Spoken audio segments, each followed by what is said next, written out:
All right. Well, we're recording, and it is We're recording already? Oh, good. the October 27th Ward 4 meeting. My name's Alan Long, Ward 4 Position 2 representative. And I'm Rhonda Adams, Ward 4, Position 1. Glad you are all here. I've been trying not to miss a day of this. Yeah. I was just thinking about that today, that when I interviewed for this position with Ward 4 years ago, Mr. Mueller said, "Will you be at Ward 4 meetings?" And I think I've missed two. I think I've missed two. That's a question that needs to go out again. Well, there was one that I really didn't want to come to real bad because everybody in the room was mad at me.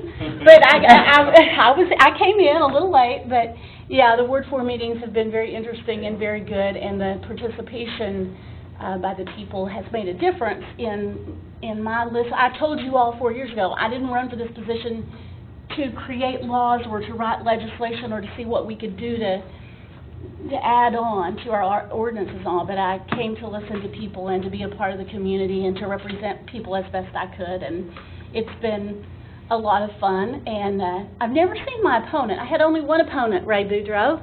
Glad you're here tonight. I only had one, and he answered the question that he would always be here too, but we've never seen him since that night. Not once. Not once. Have you? I haven't. No. So I hope he's doing okay. But anyway, No, enough of that. Just kidding. Alan, you had 4 opponents, didn't you? 4? I can't. 3 or 4? You had Four. about- Yeah, there were 5 total, yeah. And it's 5 wonderful to have opponents. Some of It our is. city council It's people great. haven't had that privilege, but it's wonderful to. His name was Mr. Dickey. Mr. Dickey? Mr. Jay. Jeff Dickey. Jeff. Yeah, and I really have never remember. seen him a single time since the night of the election. He had a car that was, his face was on. Do y'all remember that? So we saw it, yeah, and he drove around a lot, and he was always very nice to me, and I will say that out loud. We made it through it without anything bad happening. Well, Alan was the only one that came out to our neighborhood and actually went door to door and wanted to talk to the people in the neighborhoods. So, During yeah, 2012. When you ran, you were the only one that came out. Well, I knocked on every door there was, so. If you come out now, there's going to be a lot more to knock on. Yeah. Growing area. Well, our mayor, I've told our mayor this, and if he hears this, I'm joking when I say this, but he said one time that he loves campaigning and knocking on doors. Mhm. I said back to him, that's the only thing I've ever heard you say that's not true. Because it's hard to go knock on doors, and I did it, and Alan did it, and I love it's it. hot when you start that in July, and you're lonely out there sometimes when you're by yourself, and some people are very nice and want to talk to you, but others don't. And there is a man at the end of Ward 4, Ray. You're the only candidate here tonight, aren't you? Wow. Yep. You are it? Yeah, you're here. But I went out to a door, and I'll tell this story quickly, though I don't want to take away our time, but he was at the end of the line on Weddington, and he had 2 signs in his yard on my opponent. And I went to the door. My husband was with me that trip, and he said, "Ronnie's already decided who he's going to vote for. Why are you going to go to the door?" And I said, "Because I've never met him." And I went to the door, and I asked him why he had the opponent sign, and he said, "Well, you haven't been here yet." And I said, "Well, I'm here now."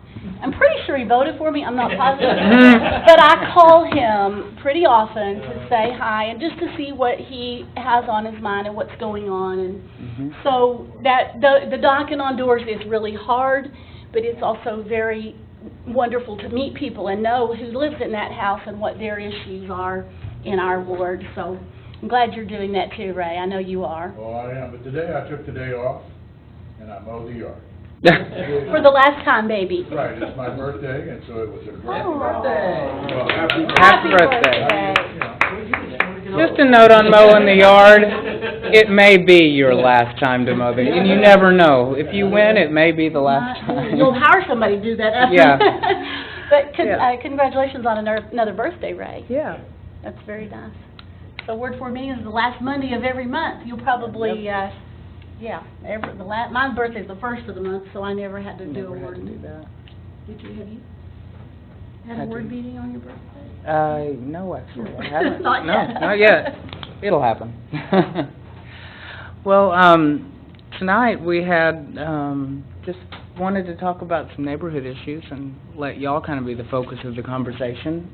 And we're in the middle of the budget process too, so things that you're concerned about that we can take notes on and see what, during the budget discussion, what things are brought up and what we may or may not be able to add in that process. A lot of people are, especially the people in this room, are really good about emailing us, so we generally get requests, but it's always good to remind us.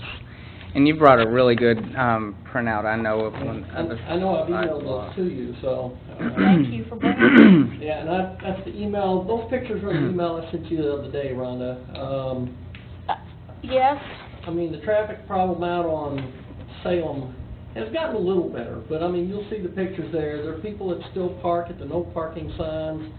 For a little bit there, especially when and I wish Chief Tabor was here, I'd love to thank you for sending the motorcycle officer out. People would all of a sudden get scared and move away from Salem, but they know when the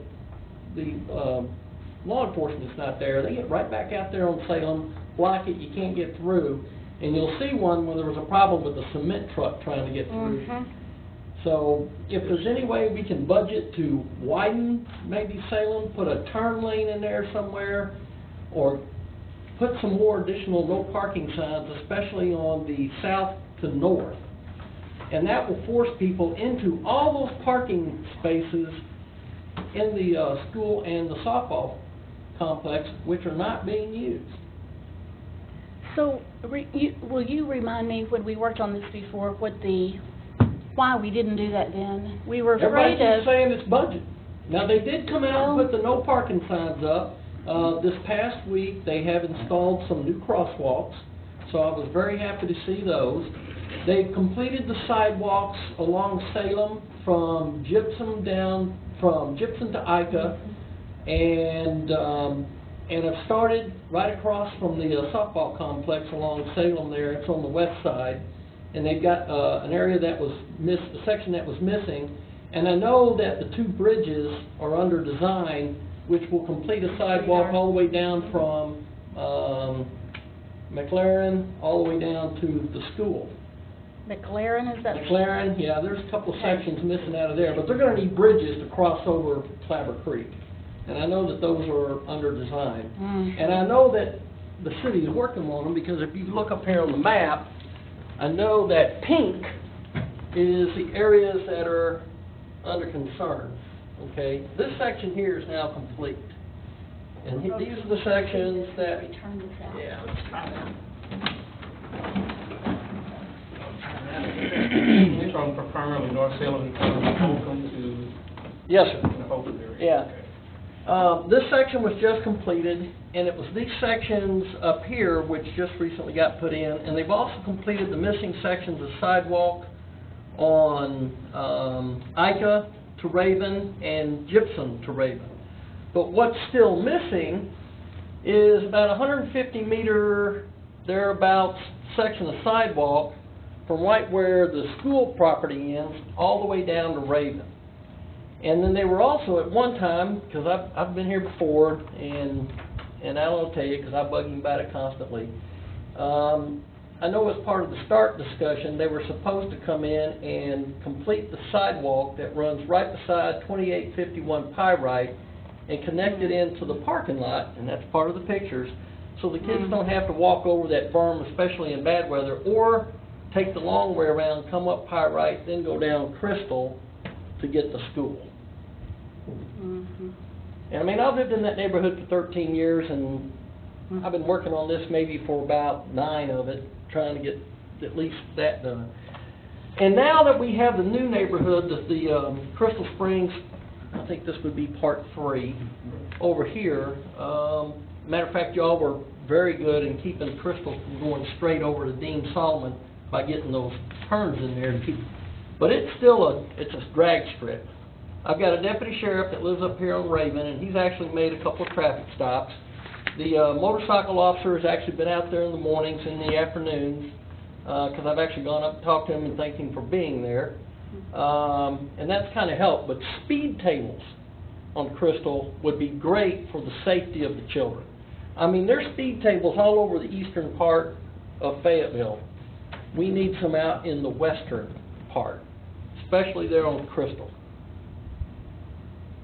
I mean, if the city can come up with $2 million to cover the cost of an under-budgeted parking deck, it can come up with a few $1,000s for some couple of speed tables and to finish 2 sections of sidewalk and be done. I mean, my kids are up and grown now, but the kids that are there now and the kids that will be there in the future, especially since this area now has houses, more kids, and there's a lot more kids with houses that are being developed and sold out in this section here, it's going to be needed. Area is huge. Didn't realize that big. Ron, what is the criteria for getting speed bumps? Because you see them close to the university in older neighborhoods. Yep. But in a lot of the newer neighborhoods, we don't have them. Yep. So you haven't seen any new ones in a long time? The ones The you've newest seen ones, have been newest ones around- I've seen are the ones around the university and over in Wilson Park. Yeah, you see them. And those have been there for a long time now, several Yeah. years. Mm, Not in the last 4 years. I don't think we've put any in. When I I got called back on active duty out of retirement and I retired in 2009. 2009 is when they were putting the speed bumps That's in around. probably the Wilson. last one. So that's 5 years. But we've asked for them long before even Alan was our ward, section rep out there that these things be put in. People ask for those all the time, and so your question, to answer your question is, we don't have Paul, thank you for showing that to us, Oh, too. you're That welcome. is very good, and thank you for bringing this. We don't have a set in stone, ordinance or policies, or, we listen to people. I'm on the transportation committee, used to be called the street committee. Citizens come and talk. Can I just mark the sections for you? Sure.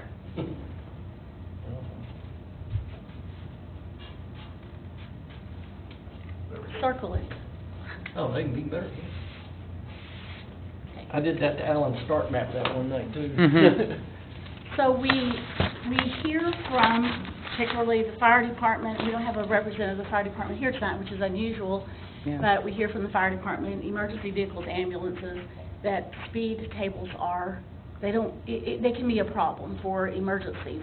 They can eject people on an ambulance bed from the table, get them it's just dangerous when they're in a hurry. Well, it depends on the size of the speed table. I have a brother Well- who's a battalion chief in Little Rock, and the fire department actively works with the city in the design of those because of the reason you just And said. Mr. Moeller can tell us, you've told us this before. You want to tell us again what you know about that? Well, first, there's a distinction between speed humps, speed bumps, speed tables. Yes, sir. They're different things. Yes, sir. And what we have installed around Fayetteville, for the most part, are speed tables. Yes. You got a sharp rise and a sharp fall and a flat top. Very poorly designed. You go over them at the posted speed, you're going to get bumped against the roof of your car. A properly designed speed, anything, bump, hump, or table, properly designed, you go over it at the speed limit, you'll be aware you went over something, but you won't be uncomfortable about it. Exactly. You go over At it the speed that's posted. at the design speed. Now, we got speed tables on Sang Avenue in 25-mile zones, and there's a yellow sign up there saying, speed table, 15 miles an hour. That's absolute nonsense. That table should be designed so that at 25, you're aware you're going over something. At 30, you hit the roof of your car. At 20, you don't know it's there. And that's the way they are in Tucson, Arizona. Yeah, and that's exactly what my brother said. Little Rock has that. Yeah. Just what you And I said. believe to that point, because they took one of the speed tables out on saying, either early this year or late last year. And when they rebuilt it much smaller. So now when you cross it, you can cross at the speed limit. Yeah. I think that was probably the newest speed table that's gone, and then it was a replacement. Yeah. I think the closest thing in Fayetteville that I have seen to a well-designed table is down North Street. Oh, Has it yeah. changed name at the point where the trail goes across We did it? put that in. Yeah. We did put that in, that's right. And I was on the transportation committee when we voted to put Yeah. that in.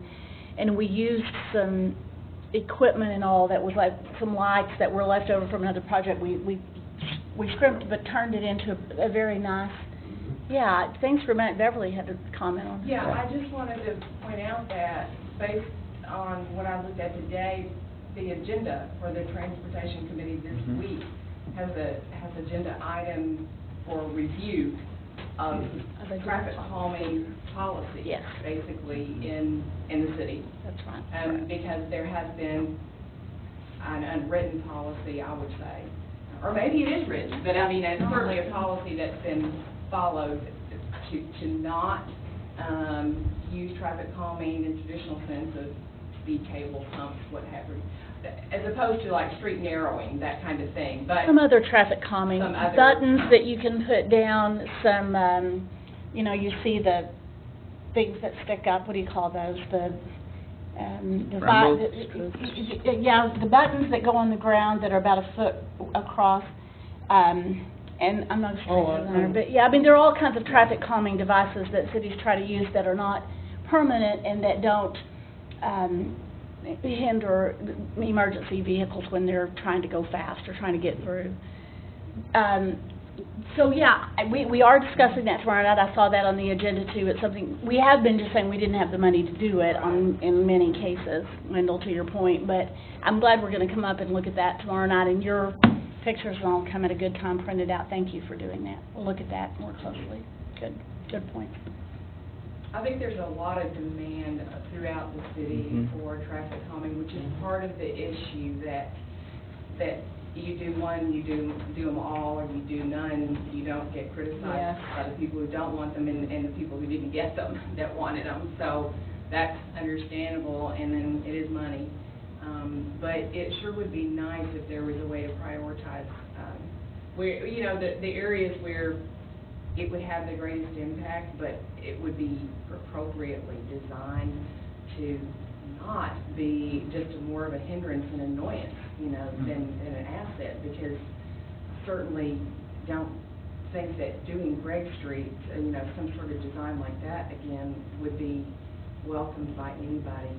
You know, that's the worst design, I think, in the city, is they're too close together, there's too many of them, it's just a real problem. That street is an example, I think, of why a lot of people sort of soured on speed bumps.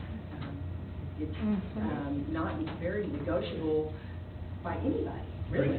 Are you talking about the section just north of Wilson Park? Yeah. Yes, I agree. I mean, that entire street's basically one big speed bump. Yeah. I mean, down the middle is an entire large, it's called a climbable curb, I believe, but Well, you'll be going down the one, as soon as you make the left turn going up toward Wilson Park. But I would agree, anybody who drives on that street will be an enemy of speed tables for life. Yes, those And could be it's about a, And it's because they're so poorly designed. Well, and it's the unintended consequence of things like street calming of any kind, even a stop sign. What happens is you put a stop sign in, which is not a acceptable standard of speed calming, but it certainly does help. It stops people. It works. But then what people do is where they used to go through that intersection and continue straight on a street that is designed to handle a lot of traffic, once they stop, they're like, oh, there's a street I can go on. And so then you start seeing them take these alternate routes. And so the people who want the street calming, sometimes at these meetings we've had the neighborhood say, no, don't, because then they're going to start cutting through my neighborhood to avoid this. So you have this funny flip side that I never thought of before I was on council. I'm like, you all are here to oppose the street calming? Yes, because we don't want them changing that street and now coming through my street. And that's what people do. Drivers will avoid those speed humps if they can and go in other speed tables and bumps and go another way. So that's why we have tried on the committee to do some other things, like the batons that stick up that sort of narrow the street, like the buttons that go down on the street. Parking on streets. We've had so much of that where neighborhoods say, I don't want any parking on my street. The parallel parking is a problem. Well, you take that away, you automatically widen the street, and now you've got this beautiful boulevard that people can go 40 miles an hour on instead of 20 when there were cars, because they feel like they can see. So, you know, it is a funny thing that almost everything we come up with, there will be people hearing the other side, but we certainly around schools where people are going to come anyway, that should be a priority And for parks. schools and parks, yeah. yes. Yep. Yeah, you touched on something there, Rhonda, that I want to reinforce. I think it is a well-accepted fact in traffic engineering circles that one of the major influences on speed is perceived width of the road. And you can do very inexpensive things to reduce the perceived width. Parking cars on both sides, permitting it, is a very effective way. It may create other problems, but that's very effective at reducing speed. Placing signs close to the street as opposed to 6 feet off the street does that. Sign's got to be there anyway. There's no additional cost placing it close to the curb rather than 6 feet back. Those kinds of things are inexpensive and are very effective at reducing speed through the neighborhood. And some things that, I'm glad you said that, some other things, like when we put green grass between the street and the sidewalk, well, that looks beautiful, but studies show they drive faster when there's green grass between. If walkers are on the sidewalk right next to the street, so you just slow down. People are walking. Plant a tree in that green space and they'll slow down. That'll slow them down, yeah. So, Plant a shrub. but then you gotta maintain that tree. I'll maintain it if you plant it in the grass between You've gotta my dig street out and the- mine. Well, you gotta dig out the fill, and you gotta put dirt in there, not rocks. I mean, the amount of money that we talk about in these transportation committee meetings where, just the fill, usually they're building a street and they're just dumping the fill in there and filling it in with the sidewalk. Well, when you plant trees in there, now you dig it out, haul it off, you bring in dirt that works for tree plant. It's just a flip side to everything, but for sure we want it to look beautiful, and we want to spend the money in the right places. That's right. Good point. Thank you. It's nice to have an engineer in the room, too. It's always good to have that. No, industrial. Oh, Is that right? I have a So- grandson who's studying right now. I'm a log engineer. Well, it'll be good that we had this conversation tonight so that I can take this further to street committee tomorrow night when we're talking about the ordinance and... And I'll stick around for transportation committee tomorrow too. Yep. Well, here, I'll leave the third set, then you can give them to Mr. Gully or whoever's Okay. gonna. That'd be good. Thanks. Thank you. Yeah, you're welcome. Okay, so we've kind of touched on some traffic calming needs and a little bit on sidewalks. What are some other things that you might see that maybe we haven't talked about? Anything? Well, I'm interested in your proposal that's being studied on adding the extra police beat to the city, and if you have any update on that. I mean, I hope that will be, I'd like to see that pursued. I think that certainly the cities that have placed right now where it seems to me that we ought to really be seriously considering doing that. Whether the funds are available, I mean, when and if they're available as a high priority. Well, Just to sort of kind of keep pace with the Mhm. growth and demand. I think Absolutely. I looked at the information that Mhm. was with that when it was introduced, and I think we need it. I really do. Shout out to Alan for doing that, because Alan has pushed, he was working on that before I got involved, and Thank I'll you. let you talk about that. Well, I sat down with the police chief a couple different times for a couple hours and just talked about the last time Fayetteville was really evaluated based on number of police per capita, and the last time it was done was in 2007. And since then, when I asked for the information, the chief of police and deputy chief of police, Mike Reynolds, looked at the information, and they determined that Fayetteville had the lowest number of police per capita in the state of Arkansas out of the 10 largest cities in Arkansas. So we're talking about a wide range of cities in that 10 largest cities, but And we had a median crime rate. And our average patrol officers on duty at any given time is between 8 and 13 if you count the bicycle police officers. There are 2 of those, and it can just vary between 8 and 13, but 8's the minimum for Fayetteville. And when we looked at that, my main goal was, can we do something incrementally? If we add a beat, or if we just add a floating police officer, whatever it comes down to, so that it doesn't continue to snowball, because if we don't address it for another 10 years, then we're going to have an even more expensive gap. And right now it looks like the funding is about $276,000 per year for another beat, which would take Fayetteville from 8 beats to 9.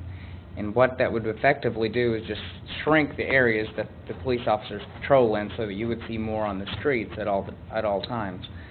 Now, it has a capital expenditure outlay of about $56,000 up front the first year. There are some things that we already have that can be reused, but they can't really commit to that until we know who's hired. There's a big difference between hiring me and hiring someone who's 6'3", you know. So things like uniforms. But I'm definitely pursuing it. I want to see all the good information come out. What we requested was that the police chief have and the administration have the information for the budget discussion that's on November 17th. And that'll be a Monday, and we're going to meet here at City Hall at 5:30, I believe is the time, in room 326, and we should have all the information there, and the chief of police will be making a presentation for us. And Send a reminder email, because some of us may want to, if that's open to the public, come and attend that. So there's another side to everything. Let me speak a little bit about this. Alan came up with this idea about, and what is kind of known to people, I think, on the council right now, is adding a beat, which is dividing the city up further and putting another beat of police officers out there. So that idea is not one that I know of that has just been discussed on the council ever since I've been on it or before, just adding a beat. However, in defense of what has been done on the council in the last few years, we've added a couple of grants. This council has voted yes on some grants that have put police officers back in uniform. So they've stepped into these positions that were sort of unfilled, and we're back up. So we haven't just not done anything, because I asked the question when we voted on that, if we vote to accept these grants, because I'm at the university, I know what it means to accept a grant. When you accept a grant, you get used to what that does, and then the grant money might end, often does, and then you're like, oh, well, do we get rid of this wonderful thing we had, or do we now absorb it into our budget that has not increased enough to absorb it, and then what do we cut in order to make it continue? So we had these conversations when our police department, I think, did a great job of going out and getting some grants. They did. And so let's be sure we know that we have done something. We haven't just done nothing about improving the numbers in our police department. What we haven't done is to add a beat. Well, we haven't added, to reinforce that, we haven't added a beat, but we also haven't added any patrol officers with the growing population. Right. So there's the same number of patrol officers on duty now as there were in 2007, but the town's been growing at about 1,500 people per year since 2007. So, there is a gap. We just don't know how to best address it yet, I guess. And the other thing is that these numbers, what was pointed out to me, was these numbers don't include university police. Right. So when you compare other cities, we do have a university police force. They are trained at the academy. They are a real police force. Right. These numbers, police force at the university, are not added into our police.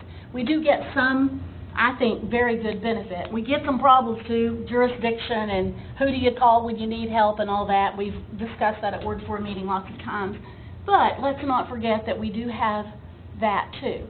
And then the other thing I want us to remember, that I met last week with the president of the Firefighters Association. He asked to meet with me. Jimmy. Did you meet with him too? I haven't yet, no. He's meeting with some of us because immediately when the fire department, a great fire department in my opinion, very, very good, sees that we want to do something more with police, then they remind us that they've been asking for more too. And they can explain very well, and I kind of hoped that we could get one of them here tonight. We didn't, maybe we will next month, but to explain their side of things too, because I do think that it's easy for us to see the value in the police department kind of on a daily basis there, and maybe we don't really talk about the fire department until we have an emergency, like I did last week at my house, which was a false alarm again. But I still think that when you see that our fire department gets there, and I think they were there in 4 minutes to my house, which was amazing. Before I could even figure out how to not get them to come, they were there, knocking on my door. So and they're below. They've got some step issues with their pay grade. They've got some ways to explain why they need to be brought up. You don't want to put tons of city money, our citizen money, into training them, only to have them go to Eureka Springs, where they can make more per hour, and that's what has either happened or been threatened. So, we got to think about these we need police, no question, but we also have to think about what are the other competing. So that's why I think it's wonderful what Alan has done here, and I've supported by signing on, and I thank you for letting me, because we have a public conversation about this, bring it forward, have a good conversation in the council that's not just, I think our mayor does a great job of having conversations with our police chief and our fire chief on a regular basis.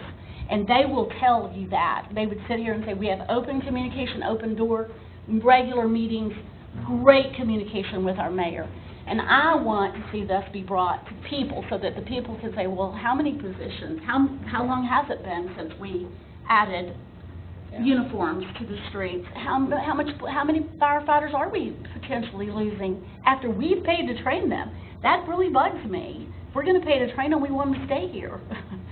and not, So there's been this. Alan's seen it, because he responds very well in Next Door Neighbor and on the Crystal Springs, Facebook page. But in the past 3 months, we've had 8 break-ins out in the Crystal Springs neighborhood, 6 of them along Pyrite and 2 on Barite.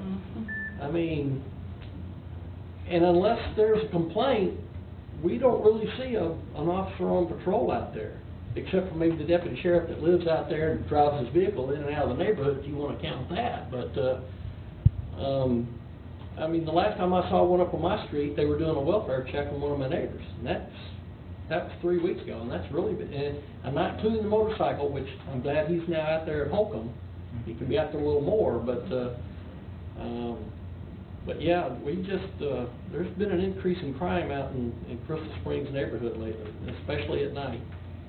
And we looked at the crime patterns and the crime mapping all across, and the crime has actually shifted a little bit more to show an increase right in the center of town is actually where it shifted. So it would actually shrink the beat in Ward 4 and 2 the most.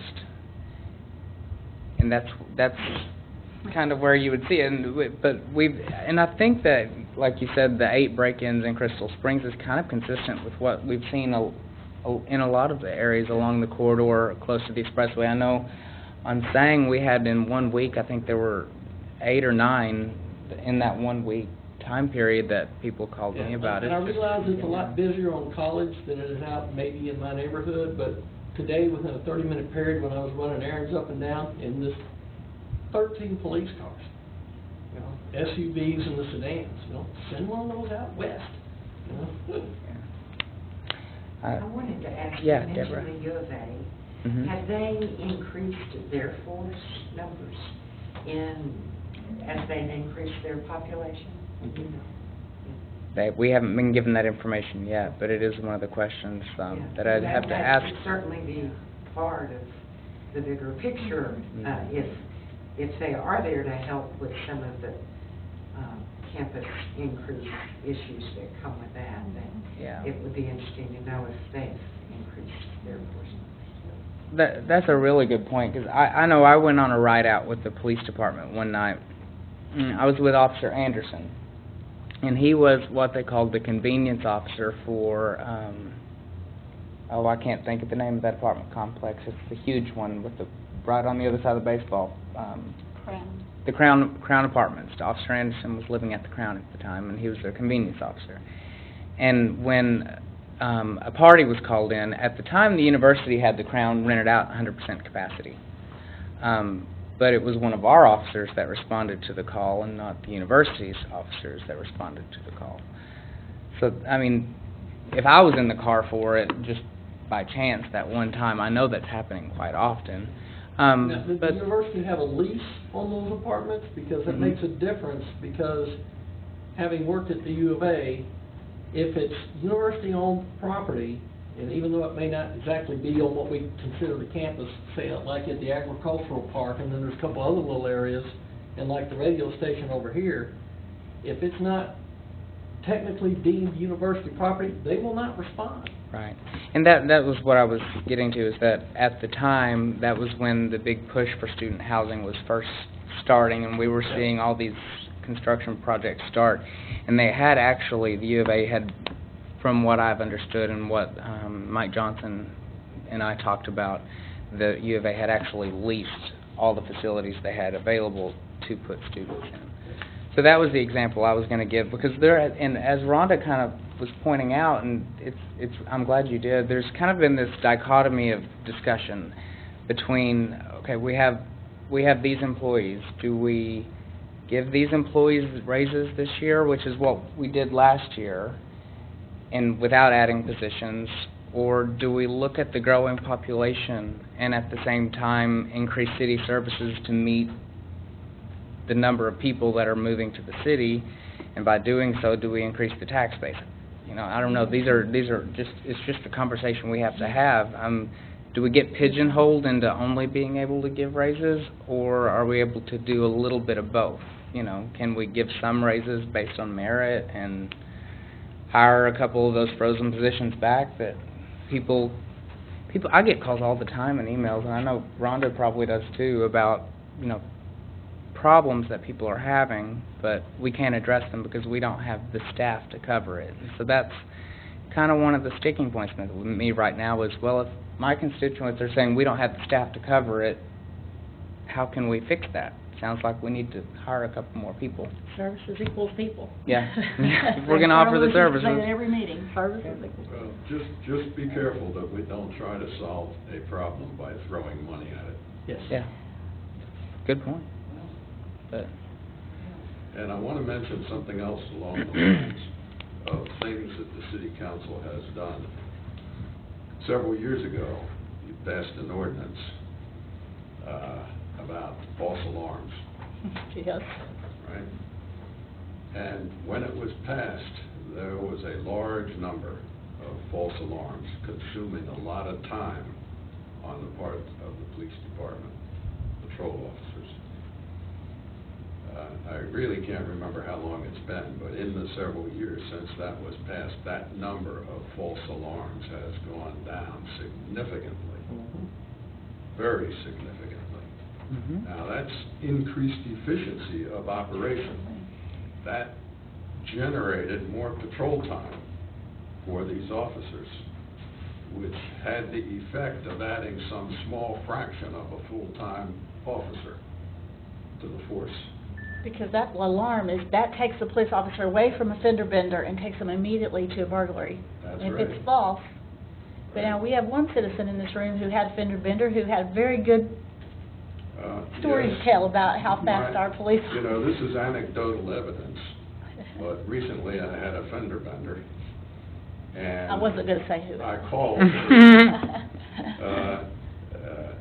First I called 911. I said, hey, this is not an emergency, but I need your non-emergency number because I don't have it on my phone. So she gave it to me. I called the non-emergency number. In 3 minutes, the first officer was out there. It's pretty fast. Within 30, 45 seconds, she had hardly gotten my name, didn't have my license number yet. And the second guy showed up, and she said, I'm going to turn it over to him because he's more experienced at this kind of thing than I am. And she took off, and he took over. Both of them, very professional, did their job very nicely. Had each of us fill out a form that the officer took information from and then gave the form to the other person. So we didn't have to go through the Mickey Mouse of getting that information and being sure we got the right information from the other party.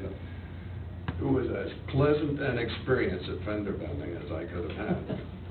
Well, thank you for Can you using have a the pleasant word- one? Thank you for using the word anecdotal, because when Alan asked me about working with him on this issue, and I've spent some time with the police chief and the mayor and chief staff on it, you said, I want you to help sign off on this, because I know you'll vote no if we turn out to find out that, he knows I'll vote no on something I signed on. Absolutely. So I think, we hear these anecdotal stories, we both do, and sometimes it's wonderful stories about how great and how fast and how everything's going well, and then others, it's like, oh my gosh, we need more police. That's right. We need to talk about this, and we need the facts, and Alan's done a super job of getting the facts gathered and in writing and available, and now we need to. You collect enough anecdotes and you have statistics.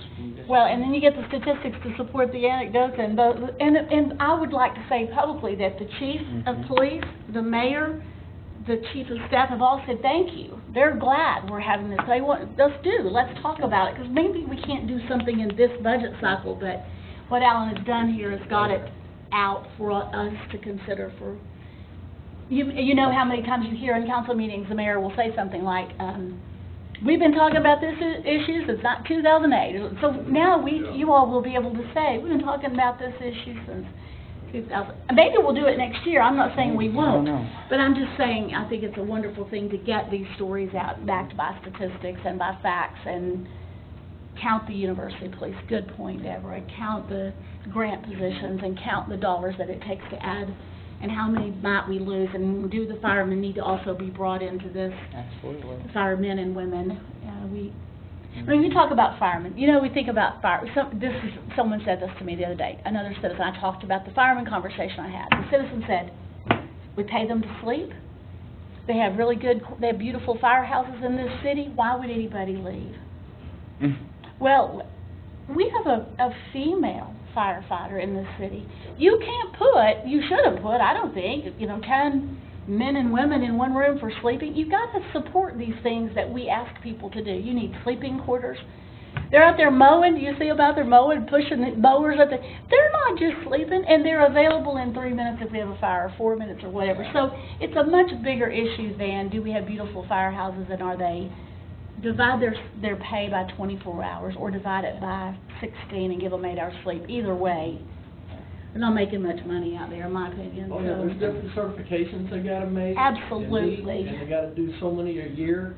I know, because my brother's stationed down in Little Rock, just hosted a national certification for search and rescue. So, I know about firemen, so. Air, yeah. They did have a very successful event last week. I don't know how many of you all missed the firefighters pancake breakfast. I missed it very much. I wanted to be there. Well, they didn't have it, because they did their run on the trails instead. And I don't know how many of you saw, some of our firefighters ran with gear on, and others ran just to get it. So I'd rather eat pancakes. I told them I missed the pancakes, but I was going to thank them for coming to my house, and I was told that it would be nice to take something healthy instead of cookies, which is what I usually bring, cookies and donuts. But I think we do owe a debt of gratitude to our police and fire forces in this city. And well, I got 2 firemen on my street, 1 a block over, and the deputy fire marshal in my county 2 blocks over. So very well fire protected in my neighborhood. Just want a little more police presence. Yep. Yeah, gotcha. And I mean, if they can coordinate with the county sheriff to run one of their cars through. I mean, we talked about the university. Don't forget, we got Washington County, and I know Tim Helder real well. I know he's short people too, but they can work together. I used to see the county and Johnson work very well together, because I know the county's dispatches Johnson, so they work very well hand in hand. Well, the night I was on a ride out with them, and I was on the ride out until about 4 in the morning. I started at 6 o'clock, at 6:45 at night, right before shift change at 7, and I stayed with them until about 4 a.m. And they did work with the county on a couple stops, so that was good to see. And when Rhonda brought up a great point, I mean, the only group in the city of Fayetteville who didn't get full raises last year was the fire department. That was the only group that got left out. So it's something we need to look at. I mean, I remember August 26, 2013, my house caught on fire in the middle of the night, and that's the scariest thing that ever happened to me. I mean, they had to pull me out of the house because I was going back in to get stuff. But Yeah, and something you that know. you two and the other 6 are going to have to consider in the budgeting process is if the salaries are not competitive, if the total compensation package is not competitive, which includes the working conditions, what a lovely place this is to work, the whole thing, if it's not competitive and you lose somebody, 2 questions. What does it cost to replace him? And how long before he's up to speed and producing? Now, I asked Lionel this question the other night about the police. I said, if you have to hire a new policeman off the street, put him on the police force, how long before he's up to speed and producing? He said a year. Yep, it's 1 year, that's right. And something that a lot of people don't know about our city, I didn't know this until I was on the council. I think a lot of people that are on the city council, when they come to it, don't know this, is that our city has a pay policy. And that pay policy isn't pay at market average, it's pay above market average. So, you know, when you're looking at running high-performance organizations, and I think that's what we have here in the city of Fayetteville, we're looking at a different pay strategy than a lot of people have. We're not trying to pay them what the market bears for a position. We're trying to pay above what the market bears, and that's speaking to that point of retention. And so when we brought this up, we were looking at the response times increasing just a little bit over what their standard response times standard is for a priority 1 call, and how many priority calls they didn't have an officer available for. So to your point about talking about everything, that's what we all want to kind of do, is just get it out there, like Rhonda said, and if we can't do it this year, if we can only add 1 or 2 and they overlap, whatever happens, just to have the discussion about everything and just get our shortcomings on the table, because we have some. I mean, we have short positions. We have, you know, shortcomings with civil service positions and non-civil service positions. We have frozen positions that need to be filled. We have a lot of things in Fayetteville that we are not providing as a service as other cities are. But we have a lot of great things about our city that balances that out too. So we're just going to have to talk about some of those things and see what we can come up with, I guess. And we have someone in this room right now who could probably speak a little bit, Ray, if you want to that sort of economic development factor where you build a parking deck because you are looking to the economic development of the city in order to pay those people. You can't just put everything you make into payroll without balancing that with the development of the city. I don't know, Ray, what you're hearing out there as you knock on doors, but I've heard you speak about economic development in our city, and I don't know if you have anything to add to that, but... We have a pretty strong program centered in the chamber. There's a couple of things I think the city can do. A closing fund would be helpful, a revolving loan fund would be helpful. Now, of course, all that stuff gets paid back, you know, by the number of jobs, and the jobs that are created by the development need. But I think the city and the chamber do a fairly nice job of it. I just think they need to kind of fine-tune it a little bit. The parking deck, I'm sure, I didn't hear any questions tonight about parking. But I can tell you, when I go door to door, why do I have to pay for parking on Dixon Street? You know, I know the explanation. In order to pay for a parking deck, in order to pay for street scape, in order to pay for a lot of things, we use that money for. And it doesn't make any difference. Why do I have to pay parking when I go downtown to Dixon Street? Get a lot of those. You know, that's an interesting thing to hear people say, because I guess to me, I mean, there was paid parking before I was on the council, but the paid parking was only gone for a certain number of years, and I think that a lot of people forgot that. Yeah, people that are just coming to Fayetteville maybe that didn't see the paid parking before, I guess. It was there, it was gone, it's back, but I agree with what he said. In addition, that increase also pays for the increase in the law enforcement and fire you need when there's something happens down here. Right there. It pays for a lot of stuff. And it's a good program. It's, you know, it's a good program. I kind of support it, even though, you know, I always have difficulties using the kiosk. I screw it up every time. Put it on your cell phone and pay from your phone. It's Until I so put it easy. on my cell phone, and now I don't have any trouble with it. So very nice But to put it on. age has its problems. It does, I agree with you. And some people I- don't have phones that That's true. do that too. Well, I Yeah. have a phone that Yeah. can do that, and I'll have a new one here in a couple of Mine months. thinks more than I do. I never got the kiosk to work either, but the phone thing works well. Mhm. Both things work really After my good. kids loaded it up. Yeah. Exactly. That is a major question I get, but it's all young people. Yeah. Mhm. It's all young people. Why do I have to pay to go to Dixon Street? Because you're on Dixon Street. That's right. Well, I'll tell you something that hit me in the last, and Alan, you probably have met with them too. It's not our ward, it's Ward 1, but they're talking about putting a neighborhood Walmart store in. I haven't met with them yet. It's an interesting debate. The area could use a grocery store okay? But the city likes this design of setting things close to the street now, right? That's the new walkable neighborhood, means you don't put a big, huge parking lot, you put it, well, do you really want to park behind a Walmart when you go shopping there? I don't. So is there a kind of place where you need property tax and sales tax, and you go ahead and park in front of the store? I kind of think, good, okay, I wanted to hear y'all say so, because I think so too. Something else to Good, think about thank with that, and I don't mean to interrupt, but on that note, Yeah. do the neighbors want the parking behind the store close to their houses? But I thought that was one of the debates, is how far off, it was gonna be off the street, and they were, already got that new come and go out there, and you got those new apartments over there, and the people that are actually been there for a while didn't want any increase. I mean, that's what I've seen in the newspaper and watched on the news. Well, the come and go is in our ward, and that's one of the things I said then, is why would we put it on the street and make me go park behind it to Right. get my gas? I want the police officers driving by, I want humans driving, I want people to see me there, because it's safer that way to me. And I think what we're looking at sometimes in our design in this city is a big city kind of idea where lots of people are getting off the bus and going in, getting back on the bus, or they're walking in, getting their groceries, walking out. But in this area of town that they're talking about, this neighborhood market, people are going to drive to it, I think. Yeah. And so I'm glad to hear some positive, I wanted, if you were going to vote for that, even though, would you vote yes? Archie, would you vote yes? You would? Yes. Right. Good to hear. It's on Martin Luther. Yeah. Yeah.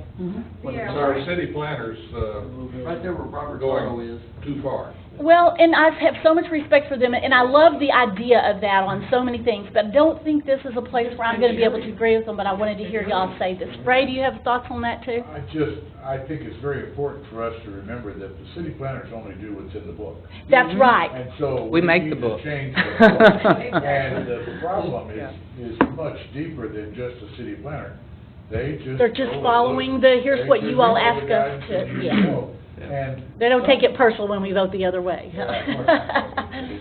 Well, that's a very good point. Except that the zoning, they could build it, am I wrong? The zoning that they have, they want C2, I guess, for. Mhm. It's half C2 and half not, I think, right And now, I mean. what the whole thing So, would be. they could have, it's industrial, actually, is the zoning It is now. zone industrial. So, going commercial, standard commercial would be, that's actually less intense, than industrial. Absolutely. And so, but the recommendation was neither, to go form-based and only form-based. Only form-based, and it was 8-0 by the planning commission, Well, which the is, idea is Tracy that voted the the whole wrong way, area he will said. suffer if you don't You get do that. Okay. Because, you have one development that is not at the street, form-based, design, then everything else will not be, consistent, or the growth will be in a way that we don't want. And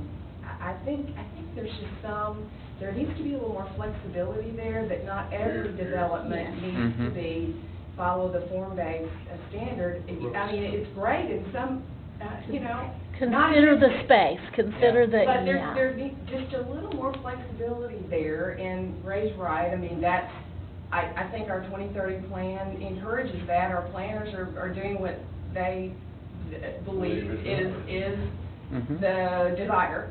And in a lot of cases, they have a constituency that does agree with them that everything should be form-based, and the zoning should be, and there's just room for a little more flexibility there to bring that development, because I think I want that.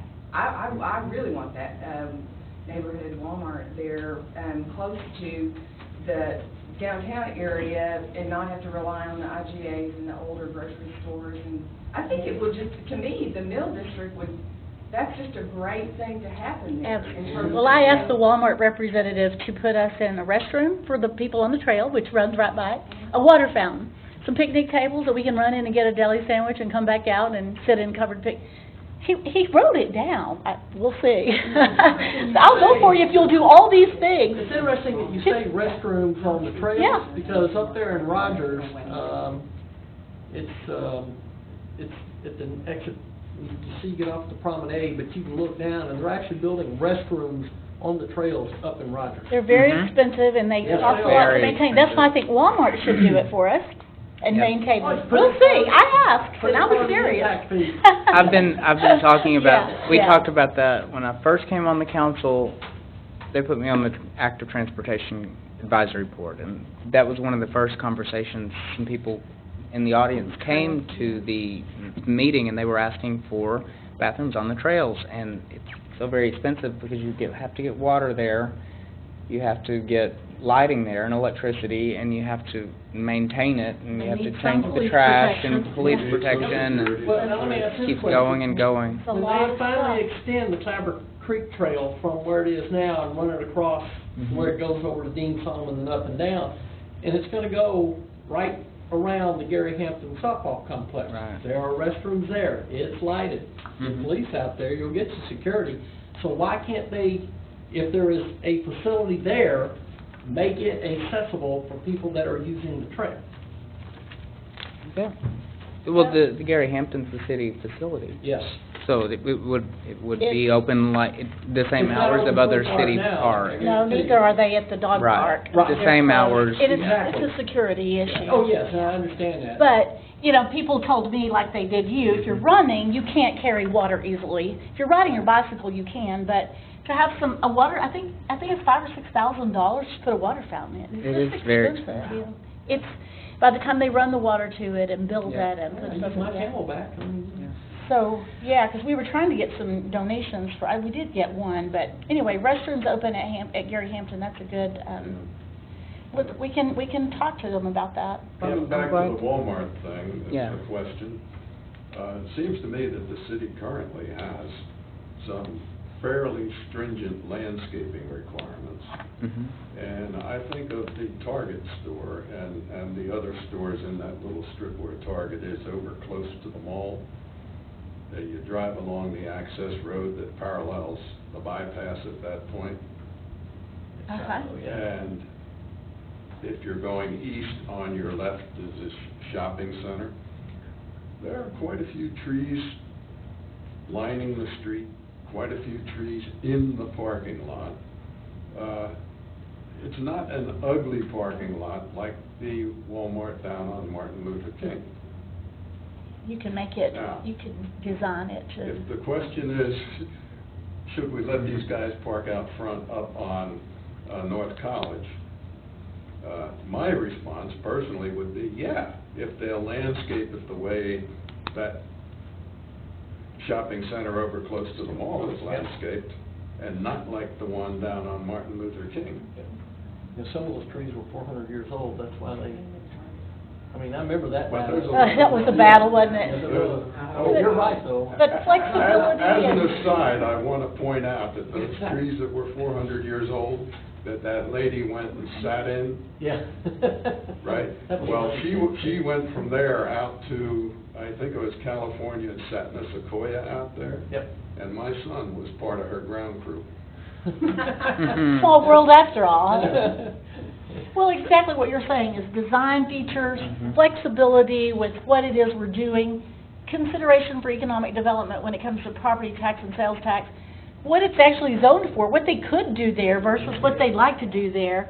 I typically don't like to vote for rezoning because I like for the residents to think that they've got some assurances, but yeah, what could it be based on what it's zoned now? That tells a different story when you come to voting to rezone. So I'm glad I brought that up. I'm glad to hear your input on that because I do think our council may be split on this, just knowing the personalities. We'll have some that are always going to vote for form-based because that's the way it ought to be, and others who maybe are stressing with it a little bit, saying, I really want to support the 2030 plan and the book and Yeah. and yet this looks like a good idea. So I'm glad y'all gave us some input on that. Thanks. Well, going back to the Claver Creek Trail, you know. I was about to. Okay, go yeah, ahead. I was going I'll to let give you you a go. little update on that. Let's finish the Walmart thing real Yeah. quick, because I wanted to give you a little input on that. They did reach out to me, the developers Okay. did, today, and I'm going to talk to them Friday. But I've had most people ask me to support it, even though they don't live in the area.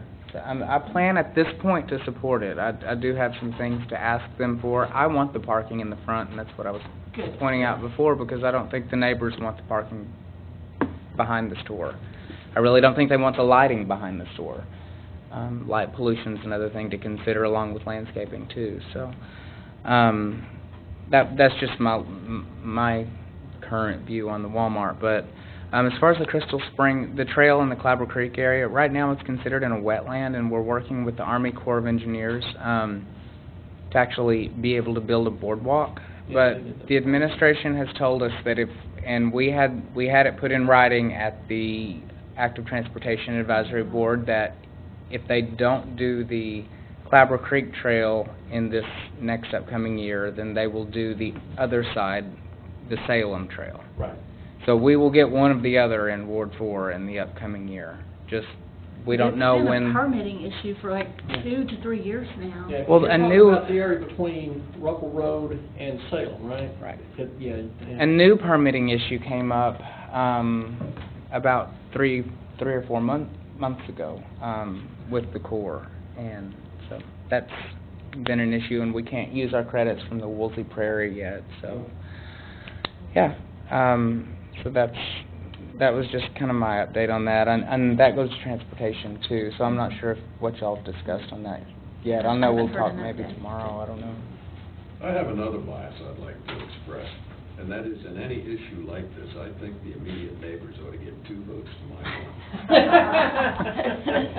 1. I really believe that they should have more influence on a decision than the people who live remotely. Did you believe that on the streamside protection ordinance? You know, I can't remember clearly. That was all tough of for the me, because when you discussion. go out and you walk in somebody's backyard, and that stream is right there, and they can't, I don't know that they should have gotten to, because they were all against it at that point, and I was for it, but it didn't come in my back, so that's when it's tough, that flip side of Yeah, that everything, is when you're tough. like, ooh, that is your yard, that really, but we're gonna do it anyway, oh, that's so hard, that's so painful I hope the person who replaces me doesn't feel the pain that I have felt over things like that, because it is painful to walk into somebody's backyard and see how they're affected. And they see it as a negative. And, I voted for it anyway, because I believe it was the right thing to do, and I'm glad we did it, and I shout out to Sarah Lewis on her hard work on that, but it is tough when you're personally feeling it. And same thing on a ward issue, like bringing up this Walmart thing tonight, that's Ward 1. So do we just look at Ward 1 reps and say, what do you all think? Because you've talked to your people more than we have. Or do we say, no, this is a city, and this is sales tax and property tax, and we all... Should work together. Yeah. So, yeah, I get what you're saying. I just love to argue with you about things. And I picked 2 for 1 out of the air, I Okay, understand. all right.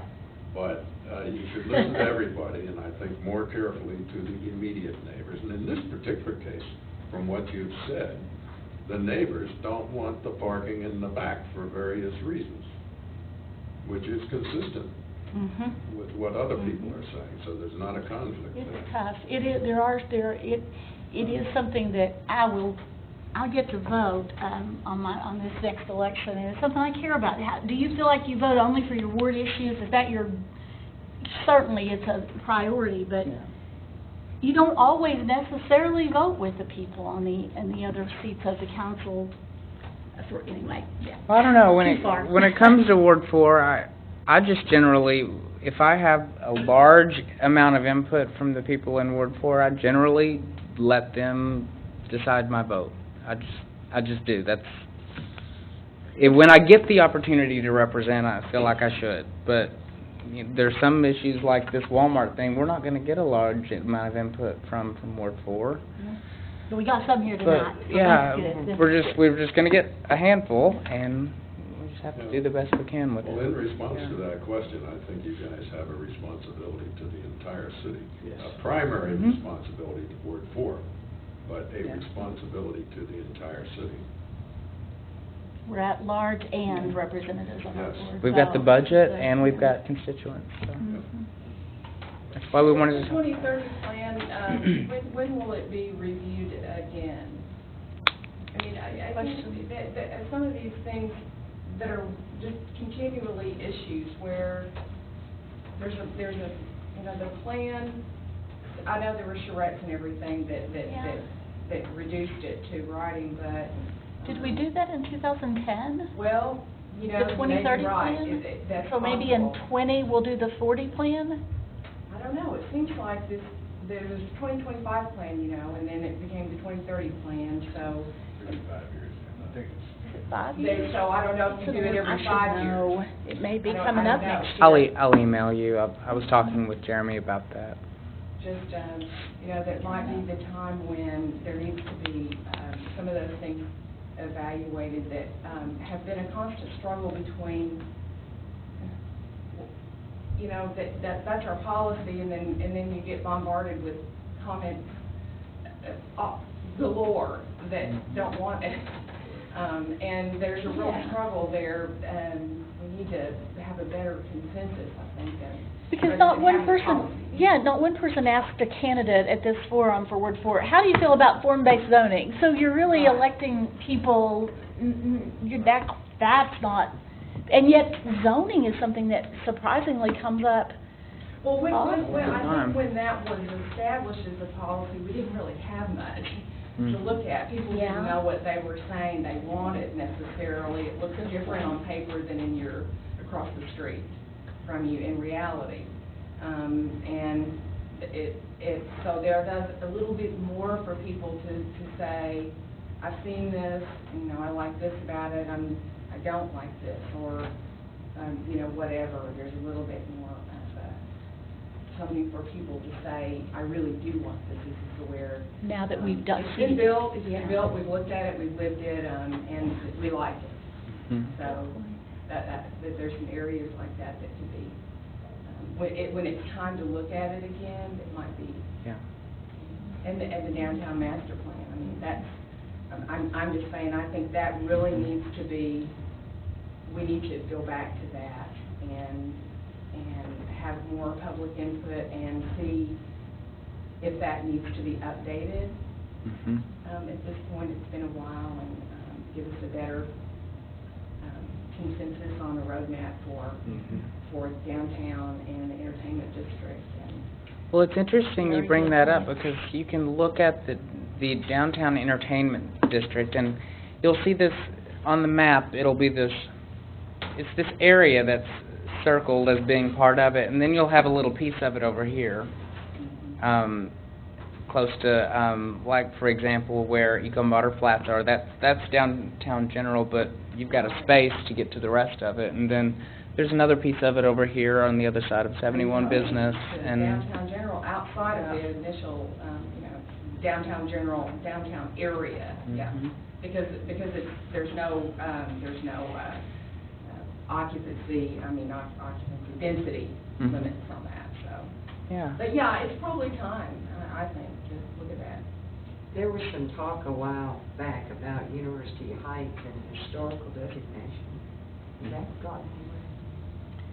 Teresa Turk was gonna kinda get back to us on that, wasn't she? She's on the board now, and I haven't heard, was she working on that through I know the- that... Still not? Well, I don't know the No. details. No, it's not. I think not. Hadn't yet? And on some of the things that would go through when they would talk about the downtown historical and then the Wilson Park historical. Yeah. And there were some things that University of Heights may have wanted to piggyback on, maybe not. But I think it came to light at that point that the formal designation for that was kind of not there. So there were times when we were trying to pull on the integrity of that when it really wasn't on the books. We knew it to be that way. Well, the interesting thing is that our historic area of Fayetteville, what is really called historic Washington and Willow Streets, Right. there's no historic preservation laws there that are enforceable, Right. because they can't get the property owners to sign on to it. Mm. And that there it comes. There is the rub when you're talking about people putting restrictions on their own property. Yes. No one wants to do that. Right. But we, It's hard. University of Heights hasn't even gone that far though, No. to where it's up. I'll contact her, and she might have something to share with us about Stuff on that. the list for a while about it, and then it seemed to kind of die. Beverly, your house would be impacted, wouldn't it? Yeah. I know that. Well, Yeah. but I certainly understand it. I mean, you know, I love that we lived in the Quapaw quarter in Little Rock, and we're, very much supporters of that. But I completely understand the flip side of that Mhm. on when you get into, property values and restricted, that's difficult. You don't want a committee telling you whether you can have a pink roof or a blue roof, and it's not, Yeah. I would not be the one that would be pushing that right now, because I think there's enough, that we have to Mhm. deal with everybody to figure out what we can and can't do. And you want to encourage people to buy these older homes and invest in them, and you don't want to make it more difficult for them to want to do that. And also to worry about the property values and the restrictive nature of that and how it affects them. I mean, it's just a double-edged sword. It's very Thanks for difficult. saying that. Those are good, very good points. That flip side is something that sometimes it's kind of, I know the Historic District Commission. Is that the technical name of it? I don't know. We have a commission in Fayetteville. I can't remember the technical name of it right now. I think it's the Historic Commission. But they were talking about that at their last meeting, the possibility around the university. But just a brief anecdote. I'll take about 30 seconds, I promise. It was interesting because I was going over our neighborhood covenants at last Sunday with one of my neighbors, and in that covenant it says I can't have an outdoor storage building that's not exactly built to look just like my house, and it can only be like 5 by 6 or something like that. And the conversation came up with that one of our neighbors had one that was not matching that, and should we do something? And I said, I really enjoy having them as a neighbor. I don't really think that I want to tell them they can't have their building, because I enjoy having them live there, and so it's just one of those things that when you start adding restrictions, you also can weed out some of the people that you want to live there, as well as that you don't want to live I've told there. somebody this, some people who look at our house didn't like it because the sidewalk ends, and it does. It ends in front of my house, and it doesn't go on up. I wanted it to go on up. It was one of my goals but we've got people in our neighborhood who don't want the street improved. They like it that it has big holes in it, because that makes people not get on it, right? Those are And they natural don't want features. sidewalks, because they Big don't want ones, people you want walking the car on in. it. Thinking the same thing. So our property values, the flip side, I kind of came into this like, who wouldn't want a nice sidewalk going on? I'd walk on the street every single day, every day. I want a sidewalk, but, yeah, it didn't happen. By the way, I would like to thank the city and Gary Gully, transportation. Thank you for the sidewalks that they've done on Hallsville and down to Sang, and connected it at Cross, with the sidewalk in front of your house and Tim Crean's, and the work that is, the Hallsville and Sang sidewalk is awesome. Isn't it beautiful? And they've done a wonderful job. And it was hard too. It was difficult. It was a major effort on their part. I know that they waited a long time to get the property, the easements there on the side, the west side, and I'm really glad they stayed after it and did it. And it's a great addition. It's going to save maybe not my life, but somebody's. It really is Absolutely, on that no corner. question. I've jumped in No that question. ditch many times. Thank you for saying that, I totally agree, totally agree. It's beautiful. I'm gonna bring that up, and you probably will too, to Terry and them, and I'll probably say it to Dawn also, because right after I came into office, I remember I was talking to Shirley Lucas and trying to get some pointers. I said, well, tell me some things that you did, Shirley, and she said, well, one thing I did was I added the sidewalk on Sang and Halsell and Cross, and it hasn't gotten done, and that's been 6 or 7 years, and I want to know why. I know the feeling. And Well, you can see and I passed that along Yeah, to. immediately was Yeah. told, it's an engineering Yeah, nightmare. it's an to go up engineering there. nightmare. And that brings up a point. Remember the response that we got last week, as a matter of fact, about there really had been no plan to put that extension there? If that was really true, then why in the curb on Pyrite were the ramps, spaces, or dips already built in? Because, and I think I know the answer to this, and Rhonda might have a better answer, but it says because the city requires developers like Crystal Springs, the city made the developers put your sidewalks in. Yeah. They made it do it to Well, certain then they should've- standards, yeah. Then the city, and I had that in my email, if the city didn't require the contractor or the developer to do it, when they assumed, then the city should have come in and done it. But there had to have been a plan for it to go in, because if they didn't, because if you look at other places, they don't put the ramp, space in. They don't. And the ramp space is there on Pyrite, on both sides of the street. I have an answer on that in my mind, I'll talk to you after the meeting. I think. Well, I gotta Okay, go. all right. One last thing, Yeah. Alan, I wanna thank you for your help in getting the Purple Heart City sign posted. Well, I was glad to help. That was an yeah. effort, and it took a while, but thank you very much. You're welcome. The Military Order of the Purple Heart appreciates it. Thank Thank you. You're very welcome. Ron, That you was, can call me, my number's in Well, there. I'll email And I know he you. has it. yeah. All right. Good to see you, Anybody else Chuck. have anything else? Maurice, you have anything you'd like to share tonight? We're glad you're here, glad you're able to come very out and glad. join us tonight. It's always nice to have you here. Well, Anybody else? All all right, right. Well, thank y'all for being here. thank you. We have one more Ward 4 meeting with One more, because we Rhonda. don't meet in December, We so. have a November November Ward meeting. 4 meeting, and Rhonda will be here I'll be for here, that meeting. of course. So I don't miss Ward 4. it's not the last Ward 4 meeting with Rhonda, so. Yeah, that's one more. All right. Don't- Appreciate it. Glad you're here. We missed you last night.